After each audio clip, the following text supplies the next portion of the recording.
may be wondering how they will get a seat on Wednesday. Well, to be quite honest, the way it's going, you won't need to. We'll have all heard it first in here. It's not acceptable. I don't want it to continue, and I want to treat this House with the respect it deserves. I'm not whether this side or that side. It is totally unacceptable to go around the world telling everybody rather than these members. They were elected by the constituents of this country, and they deserve to be treated better, whatever. And isn't it funny? When it was the previous party, it was the opposite side that was complaining to me.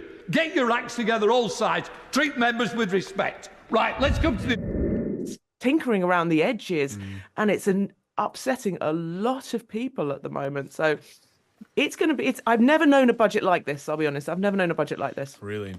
Because of all the things that are floating in the air and we're not quite sure where it's going to land. Is that what you mean? That you've never known it like all that? The speculation. Yeah. Also, I'd suggest that the real false move was Labour's, whether you voted for Labour or not, there was a mood of change. And let's be honest, I dish out the criticism on every different political party. Yep. The situation was a mess to which Labour have come into. But I feel like the last 100 days have sort of got even worse. And this gloomy and doomy attitude has just left all of us thinking, goodness me, if difficult decisions are going to be made, where on earth are they going to find those difficult decisions? Hence why we're scrambling around. And there's been a bit of a vacuum, which we've been trying to fill. Now we're getting a little bit more concrete information. But people have been making real world decisions. People have been...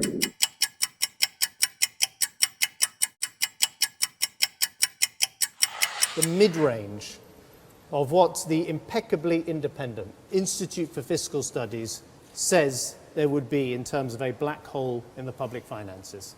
The mid-range, not the worst case, the mid-range is a £30 billion hole in the public finances. And this would be a permanent and structural hole. We couldn't just borrow more money to tide ourselves over.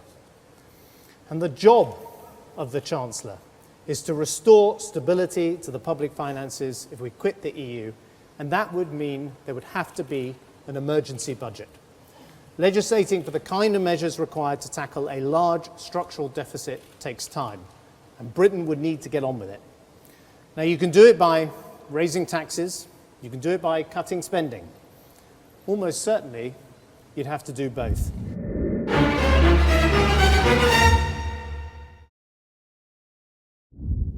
But the numbers are all referring to slightly different things. One of them, the one that hit the headlines in July, the 22 billion, is the amount by which departments are expected to overspend this year, the year that we're still in the middle of.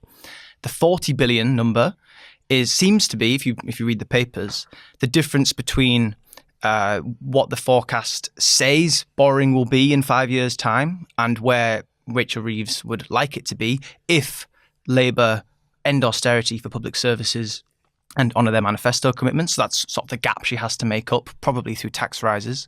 And the 100 billion number, I'm a bit stumped, but I think seems to be adding up one of the other two over 4 or 5 years. Before the next business, I have a short statement to make. In media interviews last week, the Chancellor announced that she intended to introduce changes to the fiscal rules relating to the funding of day-to-day spending through tax receipts and to the measurement of the public debt. These are major new policy announcements with significant and wide-ranging implications for the government's fiscal policy and for the public finances. It is evident to me they should therefore have been made in the first instance in this House and not to the world's media. This principle is clearly, unambiguously, set out in paragraph 9.1 of the Ministerial Code. While this can hardly be described as a leak, the Chancellor herself gave interviews on the record and on camera.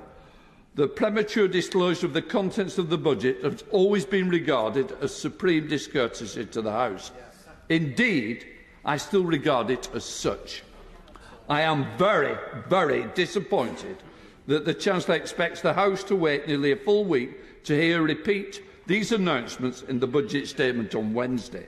I've always defended, undoubted, the right of this House, including the opposition parties, backbenchers in all parts of the House, to be the first to hear major government policy announcements. Ministers should expect to face proper sustained scrutiny when these announcements are made for the elected members of this House and not for the American news channels. I can assure the government that it's still my firm view and that I will use the powers that I have to make sure the House is able to hold ministers to account. I'm glad there is a statement later on fiscal rules. Perhaps no coincidence. Honourable members may be wondering how they will get a seat on Wednesday. Well, to be quite honest, the way it's going, you won't need to. We'll have all heard it first in here. It's not acceptable. I don't want it to continue, and I want to treat this House with the respect it deserves. I'm not whether this side or that side. It is totally unacceptable to go around the world telling everybody rather than these members. They were elected by the constituents of this country, and they deserve to be treated better, whatever. And isn't it funny? When it was the previous party, it was the opposite side that was complaining to me. Get your acts together, all sides. Treat members with respect. Right.